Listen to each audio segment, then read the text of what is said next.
First there was Drive to Survive, then there was Break Point, and now it's time to look behind the scenes of golf with Full Swing. Hello and welcome to Screen OD, a channel for people who love TV, movies and streaming. My name's Tim, I'm an editor and a journalist who's been writing and talking about the media industry for more than 15 years. Today the subject of our review is Full Swing, which is a new sporting documentary from Netflix which has quite some pedigree, not just because it's got some of the biggest golfing stars from the PGA Tour involved in it with what is described as unprecedented access behind the scenes, but because it is made by the same people who brought us Drive to Survive, which is the motor racing series that goes behind the scenes of Formula One, now in its 5th season, and more recently gave us Break Point, which is a show that looks behind the scenes of the tennis world and some of the biggest and emerging stars that have come from that. With that in mind, we have high expectations as we take a swing at Full Swing. Okay, so what's this one all about? Well, essentially, this is the story of a year in the life of professional golf at the very highest level,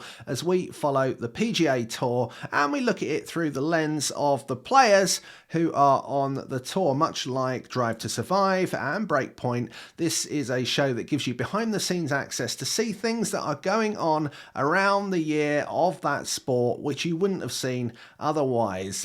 People with their families, people with their managers, people talking behind the scenes about their thoughts on what is happening in the sport and the challenges that they have. Now, this wasn't just any year in golf that was covered by the first season of Full Swing. And in many ways, Netflix kind of got quite lucky here, because during this year that was filmed, there happened to be a breakaway league in golf called LIV Golf, which you may have heard of, which is associated with the Saudis. And this has been a very controversial thing in golf, not just because of the Saudi Arabian involvement in it, but also because of the fact that a lot of the biggest stars from the PGA Tour have been lured away by the money to this new tour. Now, all of this is going on whilst they're making this documentary. So as you might expect, the setup is quite exciting. Now, this is a show that is designed, I feel, to appeal to both people who like golf and people who don't really know much about it. And just like the shows that have come before it from the same makers,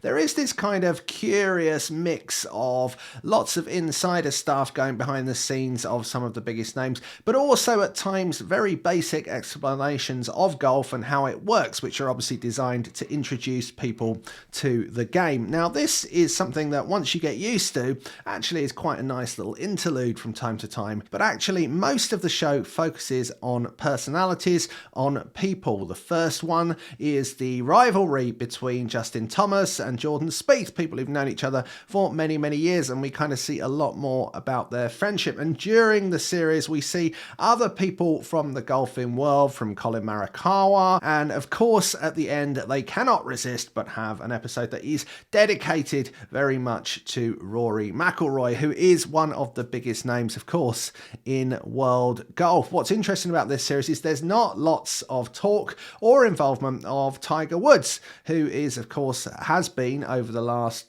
2 decades or so the number one person in golf, and probably the biggest reason that a lot of people go to golf. And I think in many ways this does feel like there's a kind of changing of the guard going on in the background as we start to be introduced to some of the younger players, but also we start to see the personalities of some of the players who maybe have lived a long time in the shadow of Tiger Woods. And although this is a series that does mainly focus on personalities and then is kind of framed around the 4 majors of the season, you can't get rid of the fact that LIV is going on in the background all the way through it. And actually there are lots of moments in the series which really do bring that home, particularly episode 3, which is a really interesting one with Ian Poulter, who of course is the postman from the European team in the Ryder Cup. He always delivers, and he talks quite candidly about his decision to go to the LIV Tour, and we see kind of his thoughts on family life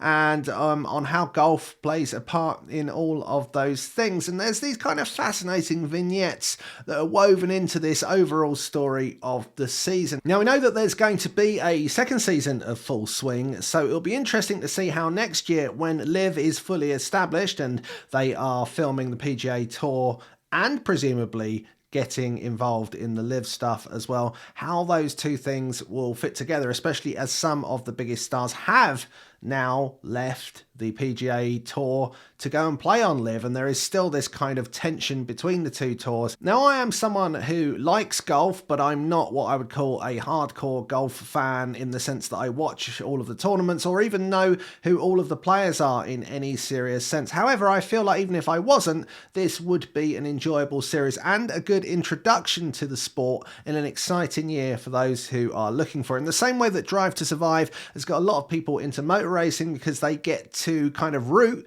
for someone or some people within the series who they can then watch in real life. And in the same way that something like Welcome to Wrexham has got a lot of people who don't like football into following this team from North Wales who happen to be owned by two Hollywood superstars now. This is a series that I think will allow you to dip your toe into the golfing world and perhaps get to know and maybe start to support certain golfers and start following them in the world of golf. And for those who already know golf, it's an interesting insight into some of those people that you already know.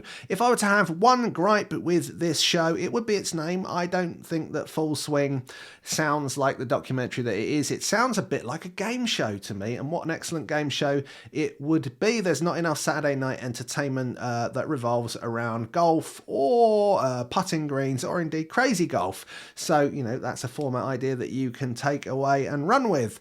I require no royalties at all. But apart from the name, I do think this is a good series. And if you like sporting documentaries, it's one to add to the very quickly growing list of great sporting documentaries that are being made by Netflix. Thanks so much for watching. I hope you enjoyed the review. If you did, why not subscribe to Screen OD? And of course, don't forget to like this video so that more people on the internet get to enjoy the content. We'll see you again for more great videos very soon.